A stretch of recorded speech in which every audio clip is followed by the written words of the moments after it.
Hey third graders, I just realized last night that we left our read aloud 2 chapters short of finishing our book.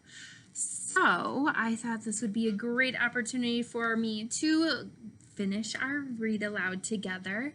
Let's just recap a little bit since it's been a while. So we have Wolfgang here, who is the suspect in trashing the Three Little Pigs' house, even though he says that he did not do it. Then we find out that there's a 4th little pig, Ferkel, and Ferkel has teamed up to help Wolfgang solve this mystery. They have gone to many characters that they had as listed as suspects, like Hansel and Gretel, Cinderella, like totally she didn't do it, but we thought, right? And then now we kind of left off with Ferkel saying to meet, or to tell Wolfgang to meet him at the little pig's house.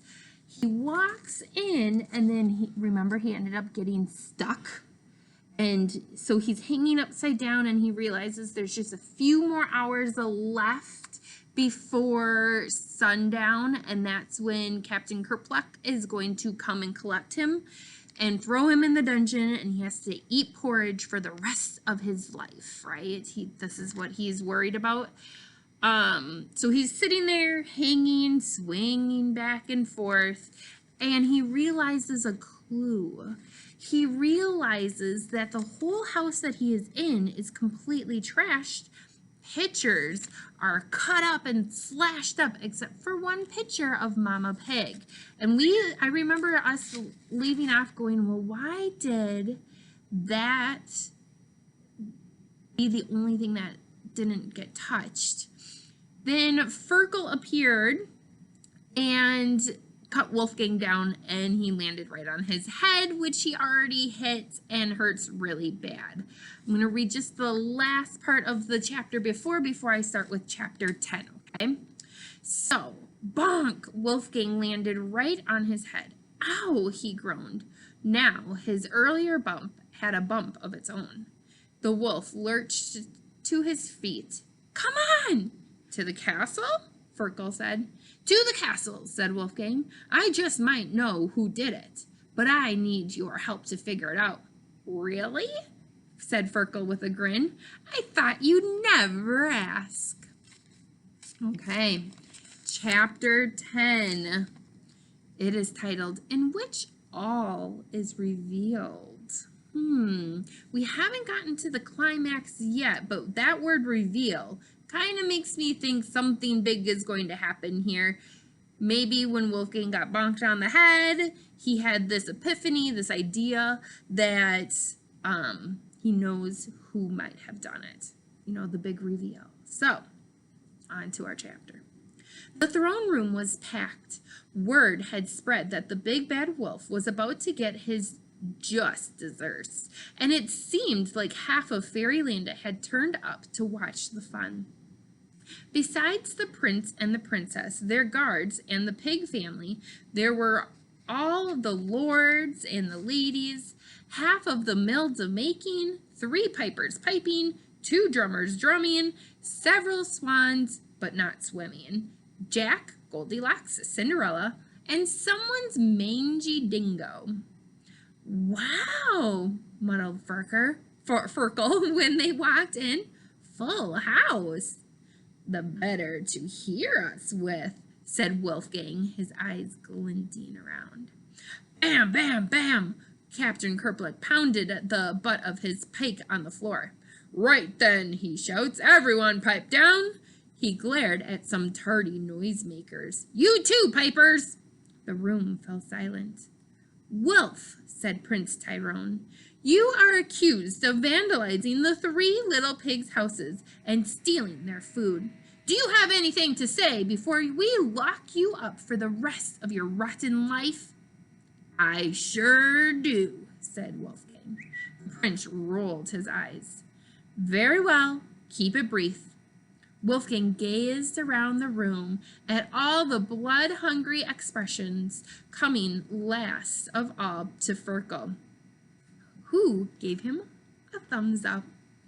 "You all think I'm a killer," the wolf told the crowd. "A dirty, low-down chicken plucker and all-around bad guy." "Well, duh," called someone. "That's 'cause you are." People chuckled. Gritting his teeth, Wolfgang continued, "Yes, it's true. I may have stolen a chicken or two." "Or 20," called someone else. The prince glared, and finally the chuckles subsided. What does subsided mean? Think about that for a second. And the chuckles subsided. Well, sided means like to the side, but sub. Oh, the chuckles subsided. Maybe they like went down, like they kind of got quiet again so they could hear him. That's what I'm thinking subsided means. "But this time," said Wolfgang, "you've got the wrong wolf. I didn't do it." A wave of jeers and catcalls swept the room. Captain Creepluck pounded his pike on the floor and bellowed, "Shut your pie holes, you cretins," until all the pie holes were shut. "And with the help of my friend Ferkel," Wolfgang said, "I can prove who did it." Right now, think to yourself, who do you think did this? Did you think of who it was? Okay, keep that person in your mind, and let's see if you're correct, or let's see if your mind becomes blown. Okay? Up until now, the three little pigs and their mother had looked fat and sassy, not a care in the world. But when she heard this, Mama Pig frowned. Together, Ferkel and I talked to all the likely suspects. Jack, Goldilocks, Cinderella, Hansel and Gretel, and so on, said the wolf. "And that was fun," Ferkel blurted out. At a glance from the wolf, he settled down. "But there was something wrong with nearly everyone," the wolf continued. The pig couldn't contain himself. "Some of them had alibis, some had no motive. That's the reason you do it. And some of them," here he smiled at Cinderella, "just weren't bright enough to pull it off." Ooh, Ferkel just brought the hammer down on Cinderella, didn't he? Okay. She smiled back, then asked the man next to her, "What does he mean? Like, I don't get it." Wolfgang paced the cold marble floor. The problem was we hadn't put all the facts together properly, like a real detective would. "What?" said Captain. "You know," the wolf waved his paw, "a figure-outer of things." "So, here's what we figured out," Ferkel said, joining the pace. "Fact 1. The vandal left his headscarf behind, left this headscarf behind." He flourished the red and brown scarf. I see what they're doing here. They've collected these clues, but they haven't put them all together. So my reading detectives, we have now jumped into this reading mystery together. So as you are reading your chapters, I also want you to be putting these clues together that you find. Don't wait till the very end like Wolfgang and Ferkel have, okay? Every chapter, like maybe go back and think, what was a clue maybe that they left? Fact 2, said the wolf. It smelled like pig. Fact 3, in the straw house, only the good china and the picture of Mama were undamaged, said Ferkel. Oh, I forgot about that. The nice china wasn't damaged either. Fact 4, the whole place smelled like pig. Wolfgang fervently swiped away at a strand of drool. Fact 5, said Ferkel. Someone pretending to be me sent a message to Wolfgang, luring him into the trap. Ooh, said the crowd. The wolf scowled. And it really, really hurt my ankle. In fact, Is this nearly over? The prince interrupted. I've got a feast waiting. Firkle held up his hooves. Almost there, your highness. Act 6, said Wolfgang. Mama Pig visited her son Martin's house last night while he was away. Oh, said the crowd. Mama Pig's eyes shifted back and forth. She wiped her neck with her handkerchief. Firkle turned to face her. And last of all, fact 7. Mama, you've been really happy today now that all of your sons are back in your house. She beamed at him. Well, that's true. It's so good to have all my boys home. Why'd you do it, Mama? Asked Firkle softly. Why'd you trash my brother's house? A faint red tinge came to her pink cheeks. Her gaze flicked from Firkle to the wolf, to the prince, to her sons. The whole room leaned forward.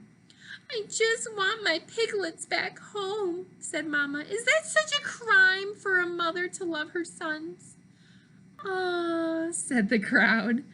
That's not a crime, said Wolfgang, but I'm pretty sure breaking and entering, thievery, vandalism, framing someone, and illegally trapping a wolf are. Captain Creepluck nodded. He's got you there, love. The prince sighed.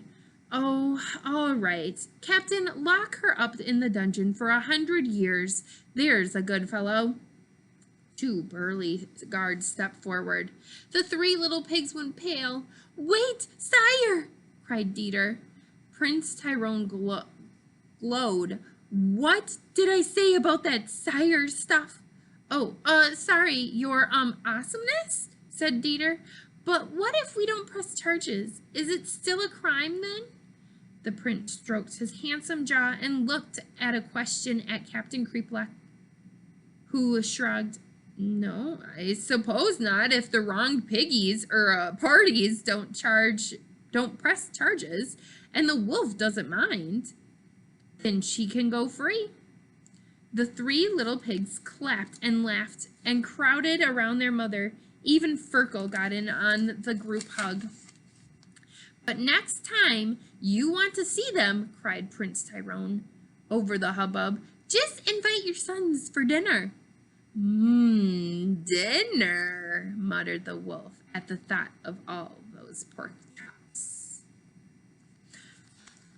Chapter 11, in which everyone goes happy ever aftering. You know, just like in our fairy tales that we've been writing, we said some fractured fairy tales do end with a happily ever after. Some of them, maybe that's the part that they changed and it doesn't end well. Let's see what we do in our last chapter. Outside the throne room, Captain Creepluck caught up with Wolfgang and offered his hand. No hard feelings, mate. It is an honest mistake. Honest, said the wolf. Well, you are the public enemy #1 and all, said the captain. You've got to admit, you make a dandy suspect, Mr. Big Bad, Wolf. The wolf sighed and shook his head. A man can admit when he's made a mistake, said the captain. Of course, that don't mean I won't catch you next time. The wolf smiled a toothy smile. You're welcome to try. The commander flinched at the sight of all those fangs and edged away. Right then, he muttered, gotta get stuff for the guards. Ta-ta, Captain, said Wolfgang. The pig family stepped into the hallway, chattering happily. When Firkle spotted the wolf, he broke away from his brothers and trotted over. That was quite the case, said the pig. You're quite a case, said the wolf, but I couldn't have done it without you. Firkle blushed. Ah, thanks, and thanks for what you've done for my reputation. Wolfgang scratched his head. What do you mean? I've been hanging around with a public enemy #1, a dirty, low-life chicken plucker. Exactly, said the pig, and that's done wonders for my reputation. Partners, Wolfie? I'm not a detective. I'm a gardener, and don't call me... Before he could finish, Jack stumped over to them on his crutches. Hello, you two, said Jack. Golly well done. Of all the big bads, you're the baddest.